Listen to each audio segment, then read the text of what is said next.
Hello, and welcome back to another episode of No One Is Coming, The Answer Is You. In today's episode, we are diving into a very cool concept. We're going to talk about your have-tos. What do you have to do in life? Do you really have to do anything in life? We're going to dive into it, see how the shift in your language can shift your experience of life, and we're going to explore other options to help you have a lighter experience of being. With that being said, let's dive in. In a world where we often find ourselves waiting for someone to come and save us, it's time to embrace one powerful truth. I hate to tell you this, but no one is coming. The answer is you.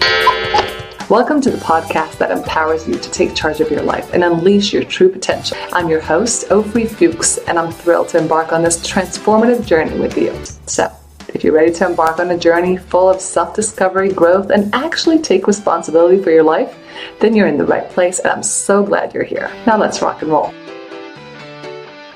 So hello, and welcome back to yet another episode of No One Is Coming, The Answer Is You. I'm your host, Ofri Fuchs, a transformational life coach and a keynote speaker. I help people recreate their life story.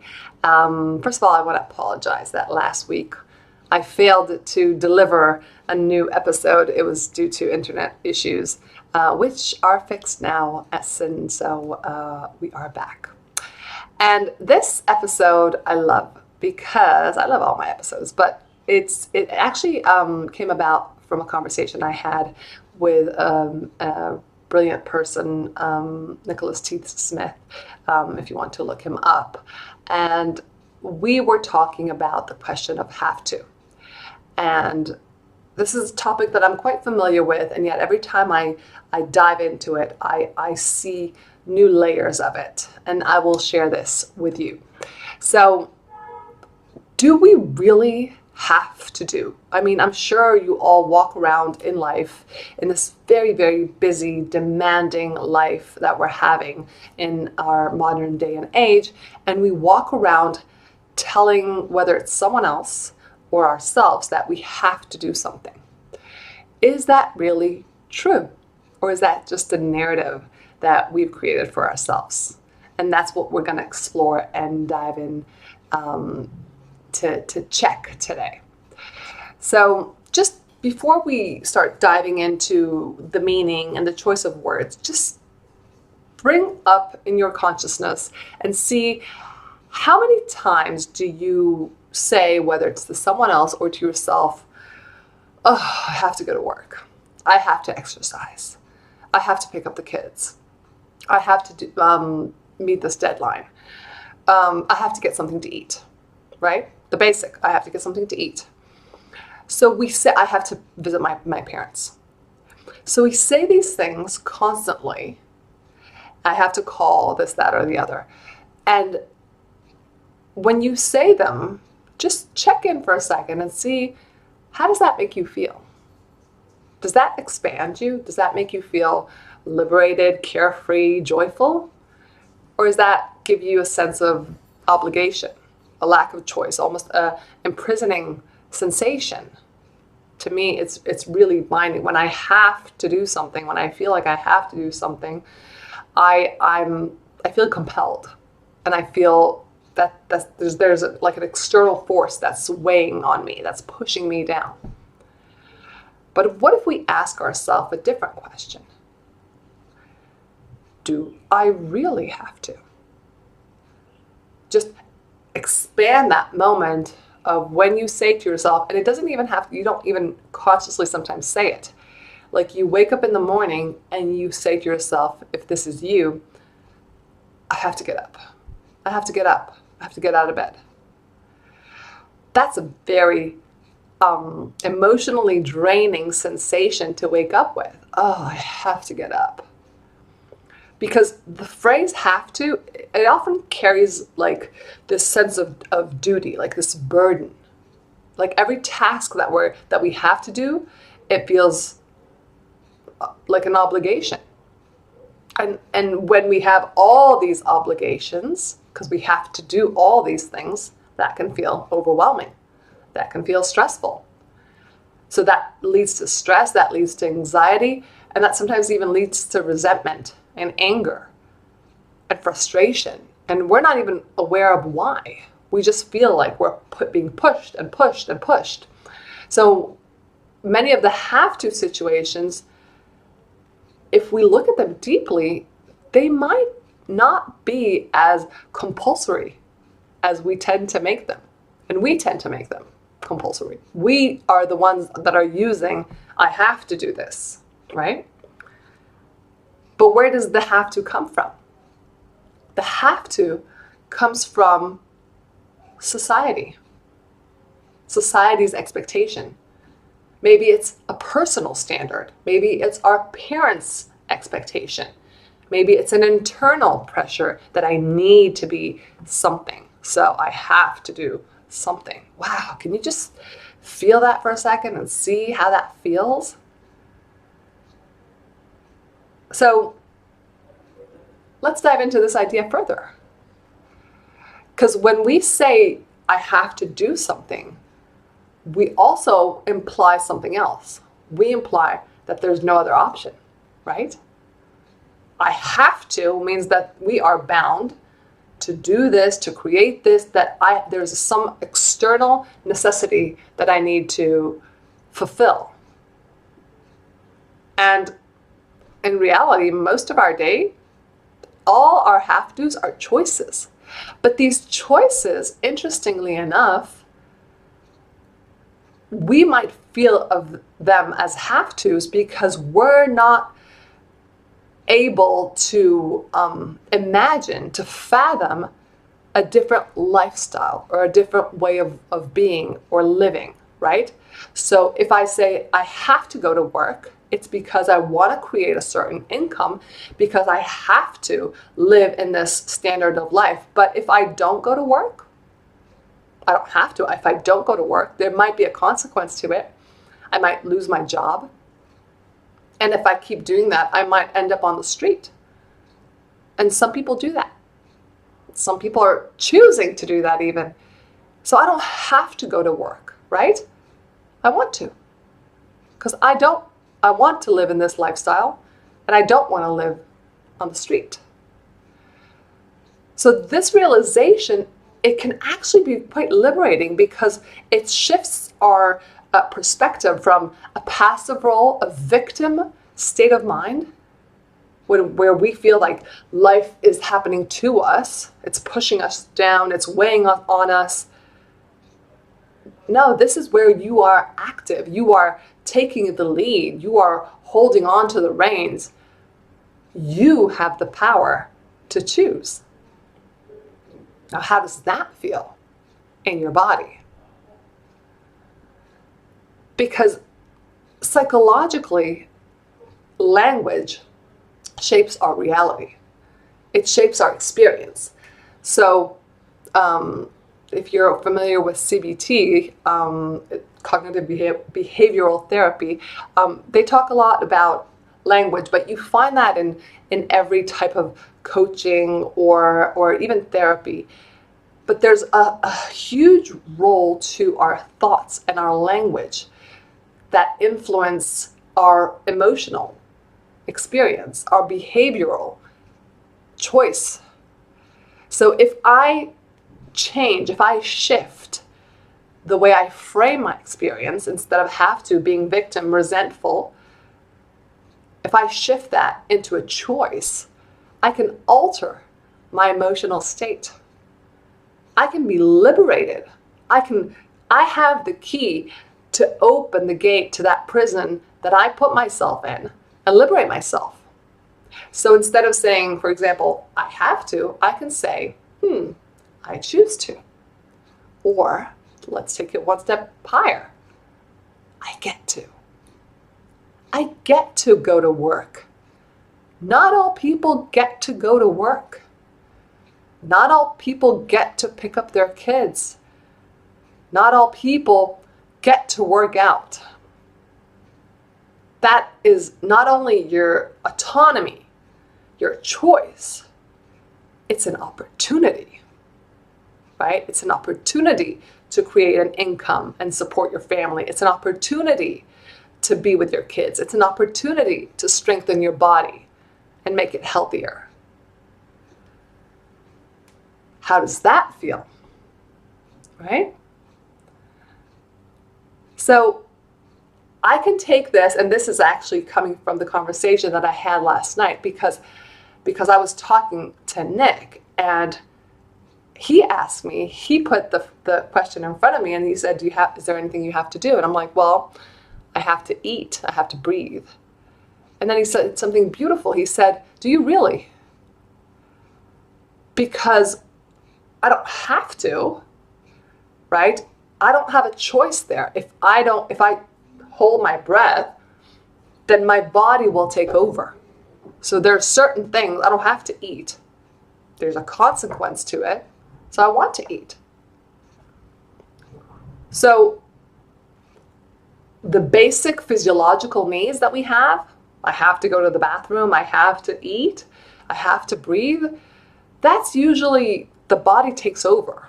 Like if you don't let your body do what it needs to do, you'll feel it. Like you will, that is like, that you're going to do that no matter what.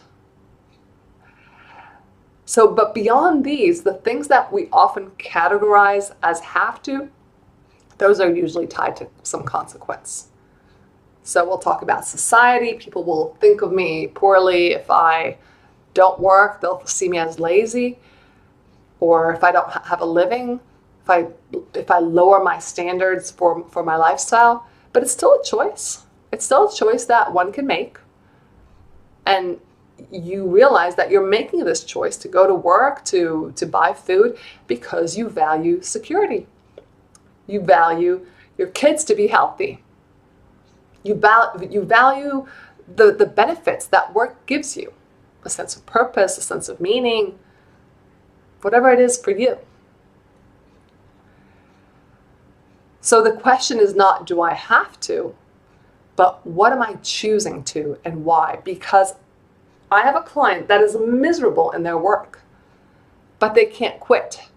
So what they're doing is they're in a loop of complaining about their work. I have to do this. I have to do this because I have to support my kids and so forth and so forth.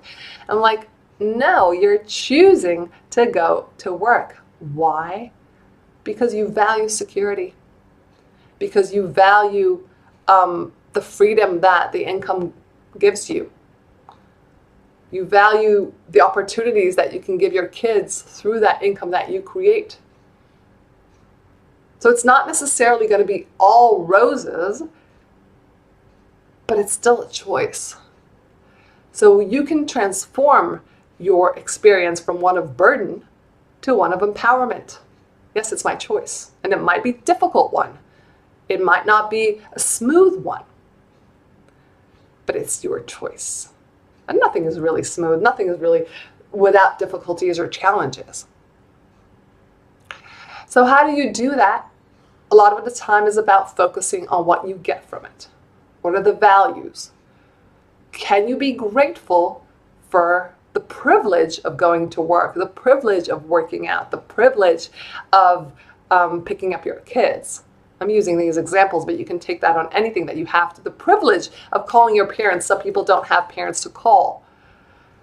So positive reframing, focusing on what you're getting from the have to experience, that can enhance your well-being. That can uplift your experience in life. That gives you energy. That's chemicals, that's hormones that you're sending out to the world, that expands your heart. So if you practice gratitude, and if you're familiar with all the research about gratitude and the value and the benefits of practicing gratitude on the daily basis and reframing your experience, you see that people that do that, people that practice gratitude, that reframe their experience, they experience a higher level of happiness, of fulfillment in life, of joy, of just overall satisfaction. Would you like to experience that? So let's break it down, because I've kind of gave some examples in general, but let's break it down again to the example of I have to exercise. For instance, you can use any one of these. And if you're having difficulties and you find that you can't find a silver lining and you don't know how to reframe your I have to's, give me a call and we'll figure it out together. But if I would say to myself, oh, I have to exercise, I don't feel like it, I have to, then obviously it can feel like a chore, especially if we see it that's something that's, I have to do it to stay healthy or fit, but I don't really believe in it, or it's a burden for me, or it's too hard. So if I reframe it as I choose to exercise because not only do I value my health, I value the role model that I'm giving my kids. The role model that I'm being for my kids. I value the longevity that I'm creating, right? More years on this earth, being with my kids, being with my grandchildren. I value working out or exercising because I value having a healthy body so I can be capable of moving with my kids or with my grandchildren. So then we acknowledge the positive reasons behind what I'm doing. And I own them and I take them on. And another example, for instance, is at work. We're like, I have to attend this meeting. I have to talk to my boss. I have to make this phone call. I have to do some sales call. Instead, I get to attend this meeting. I get to make sales calls and offer these clients this product that might change their lives, or I get to share my ideas. I get to practice my skills. I get to contribute to my team, whatever it is that you're doing. I get to learn new things. I get to craft. I get to grow. I get to expand. Whatever it is that you're focusing, that you're getting, there's always something to get from any experience, even if the most challenging one, right? I get to, I don't know, I broke my foot. The example that came, I broke my foot, and I had to fly, right? While my foot is broken. It was challenging. But it was like, I get to fly with a broken foot. I get to experience the challenge of, because I was like, oh, I have to fly now, and my foot is broken, and I've been waiting for this for so long. And I'm like, no, I get to go to where I wanted to go and see that it means so much to me that even though it's so painful and so challenging, because I was flying alone, to carry this alone, I get to experience this and see what happens when you want something really bad and life gives you challenges and you still fight for it through the difficulties, and it was worth everything. It proved to me that I can do anything and everything. And that was just a small example. Choose your own. So this is about reframing. And what reframing does, it's not about denying the challenges. Yes, there were many challenges on this trip with a broken foot. It's not about eliminating the difficulties associated with any task that you might have, but it's about recognizing that you have more control over the overall experience than you think. You have more choice than you might initially believe. Through changing your language, you change your focus, you change your emotional experience. Instead of focusing on what you lack.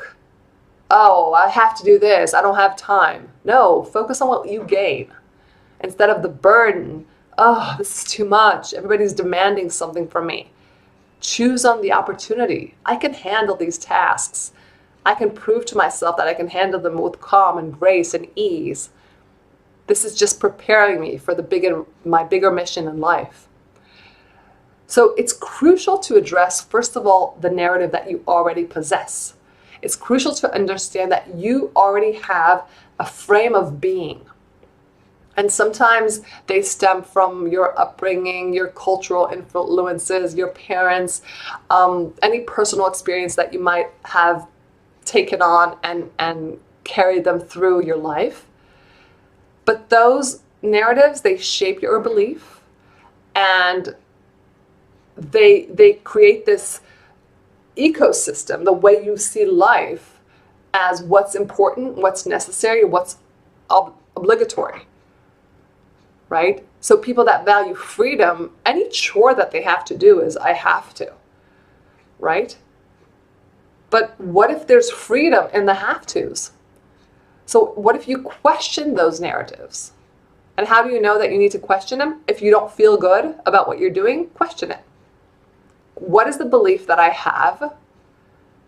Because obviously whatever it is that I'm doing, it doesn't make me feel good. There's a belief, because some people love to do the dishes, and some people are like, oh, I have to do the dishes.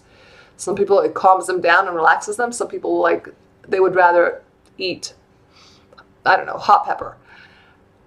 So if there's something that's challenging to you, question the narrative that's created by your mindset and see what limiting beliefs you have. And then you can try to shift that into a mindset of empowerment and choice. Wouldn't that be awesome to start practicing that today? I think so. So what can help you shift that? Let's talk about practical tools, because this is what we do. How do you identify the have-to tasks in your life? Well, first of all, you just start, like, it's almost like fishing, right? You're like looking for the have-tos. Just let them surface, and whenever you recognize a have-to, maybe write it down. Just write down all the have-tos that you have, and then ask yourself, do I really have to do this? What are the consequences if I don't? And there's consequences to any don't. Like, if I don't do the dishes, then it'll pile up, it'll stink, maybe cockroaches will come, I won't have any room, so dirty dishes will be all over the house. I could do that. I could live disgustingly. But is that the way I would like to live? Probably not, unless you're weird, which is okay. But you have a choice. You can not do the dishes or joyfully do the dishes. So let's reframe these tasks as choices and not have-tos. That's first and foremost. This is an opportunity. It's not a have-to, it's not a must. So if you find yourself saying, I have to call my family, no, you get to call your family. You get to check in. You get to maintain a strong, healthy relationship with your family. This helps in realizing the privilege and opportunity that you have in communicating. Behind each task, there's an opportunity and a privilege. And I'm reminding you again all the time to go back to, because if you have an experience of I get to, then you have an experience of joy and gratitude. Oh, wow, I get to do this? That's awesome. I get to do this. So focus on that. Focus on the gratitude and choice. Try to write down, let's say, 3 things a day that you can shift from have to get to acknowledgement, to gratitude. And just see how this makes you feel when you have that I have to in front of the I get to. Isn't that awesome that I get to choose to?